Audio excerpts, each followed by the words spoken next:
Working from home, the great debate. We've got some facts to share with you. Stay tuned.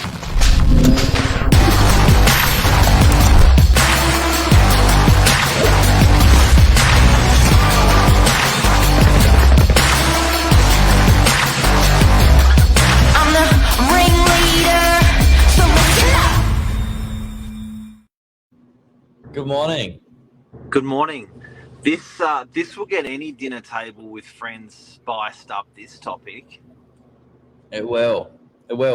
Also, just before we get to the episode, guys, I have to tell you, I've been drinking sparkling water recently. I've been really enjoying it. You're becoming refined, Billy. Maybe, but yeah, you're right. This is a conversation starter, just like sparkling water versus non-sparkling water. It's a good debate. How are you affording all this sparkling water? Isn't it expensive? Yeah, I just work in the best real estate office in Australia.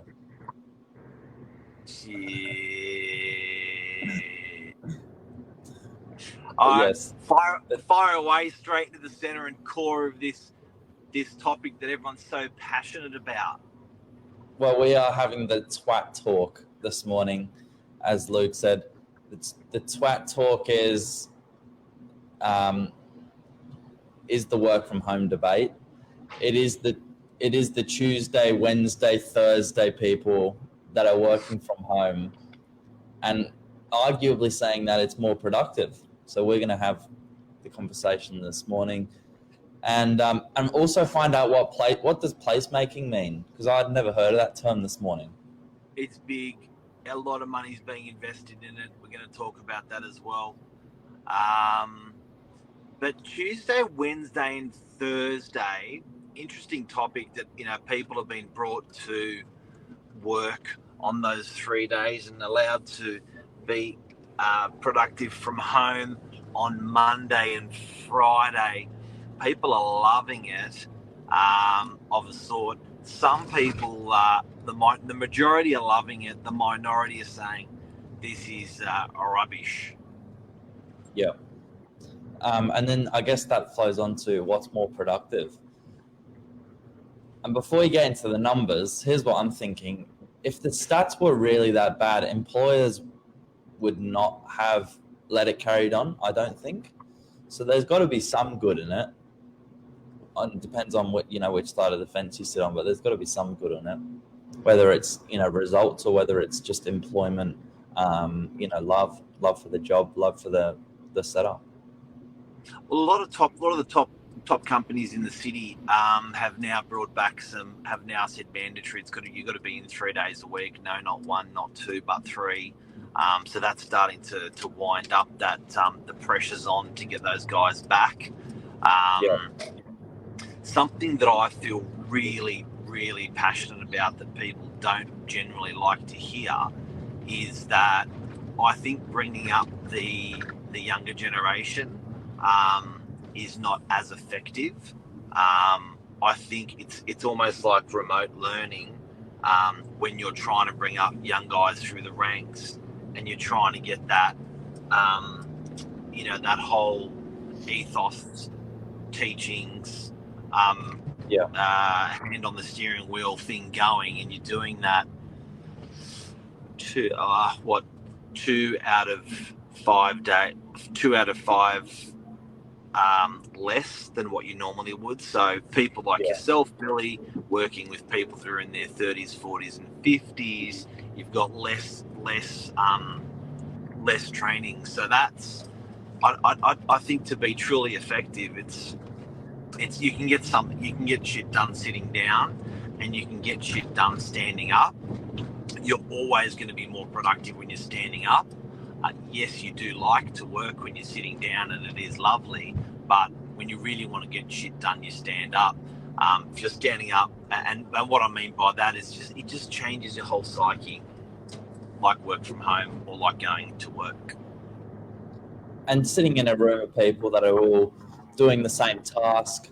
Some have got experience, some have got their own way of doing things. There's no doubt about it. Definitely rubs off on you, So big time. It's funny. Well, It's funny. I think Billy, you're a good example. What are you, 20? Yeah.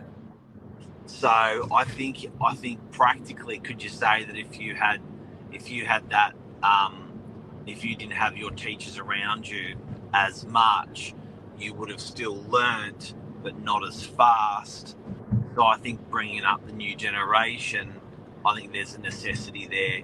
The TWAT is not sustainable forever, but definitely acceptable.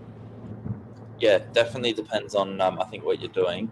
But moving on to the numbers is what interested me this morning. I got an American report that interviewed about 16,000 people. On average, those who work from home spend 10 minutes less a day being unproductive, work one more day a week, and are 47% more productive in total. That's big. Very big. Second bullet point, performance can increase up to 13% by working from home. Working remotely can increase productivity up to 77%. I think what they're getting at is the amount of time people are spending getting back and from work. They're just saying, the productivity can be shifted elsewhere, getting straight on the laptop. I read something different. I read isolation. I think when isolating yourself, it sometimes can allow you to do a little bit more in that singular task. But I think in that overall dream and overall goal and an overall way and direction that you're going, it could be a little like a single barrel. Do you know what I mean? Like it's just no distractions. It's not a holistic teamwork. No distractions. And I think if you in an office, if you actually put yourself in an isolated room and work, you would be super effective as well. But I think that collaboration we shouldn't underestimate. Now, in order to counteract TWATs, Tuesday, Wednesday, and Thursday, the commercial industry and employers have embraced and invested a huge amount in intellectual property into place making. There's departments, there's teams, in the real estate industry, they're employing entire teams for place making. Do you want to explain that? What is, Billy, the technical term? Well, I'm going to have to quote it. Quote it. Because I only learned this term this morning. Placemaking in commercial property refers to the process of creating attractive and functional public spaces that can enhance the overall value and appeal of commercial developing. It involves designing and developing spaces that are welcoming, accessible, safe, and encourage people to workshop or socialize. I've got more. The goal of placemaking is to create an environment that meets the needs of people who use it, while also providing a sense of identity and character that makes the property unique and memorable. This is achieved through a variety of strategies such as landscaping, public art, pedestrian friendly, by investing in placemaking. Commercial property owners and business owners can attract more tenants, customers, and foot traffic. So there you go. Place making is the word for 2023 that is attracting employees back into their offices, and people are investing a hell of a lot of money in these environments. It's a bit like candy to kids. Yeah, got to lure them in. You got to lure them in. So it's that luring effect that placemaking is doing. So keep an eye out, guys, if you're seeing examples of placemaking when you're going into the city. They are popping up in all workplaces. As a matter of fact, if you're in commercial and you are offering C or D grade office space, you are in big trouble.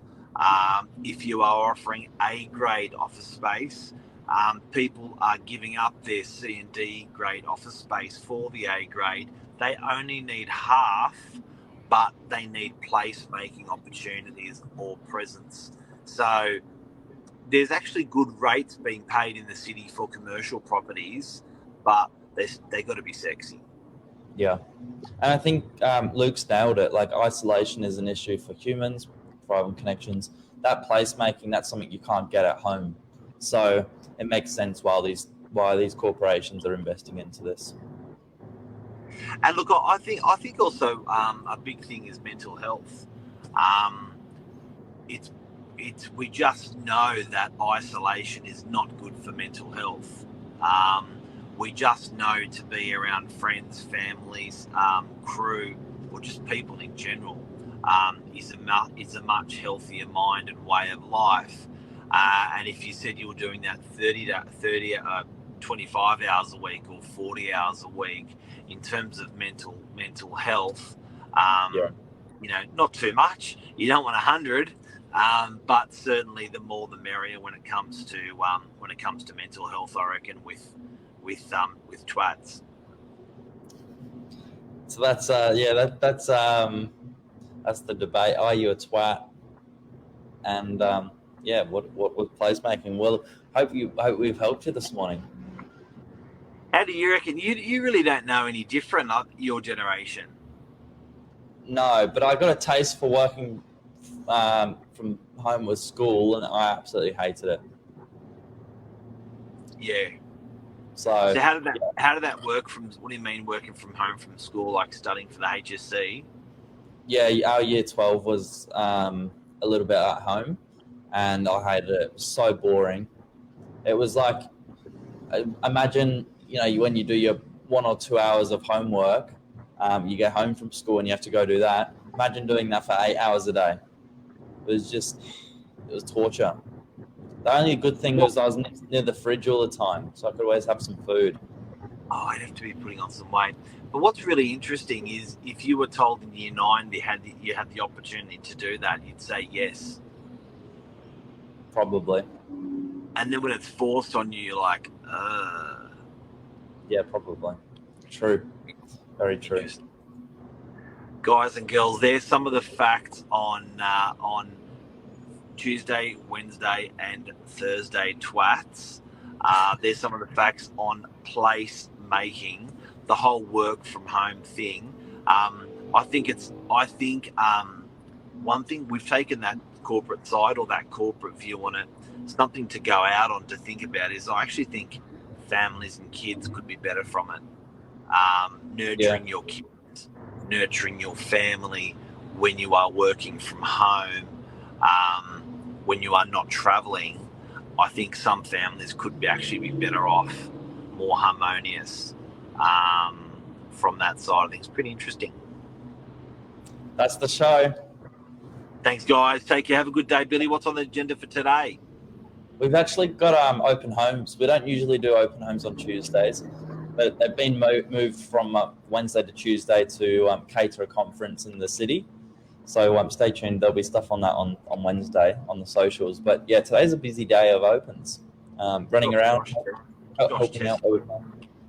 Yeah. Boom. All right, mate. Take care. See you, everyone. See ya. Thanks, mate. Bye.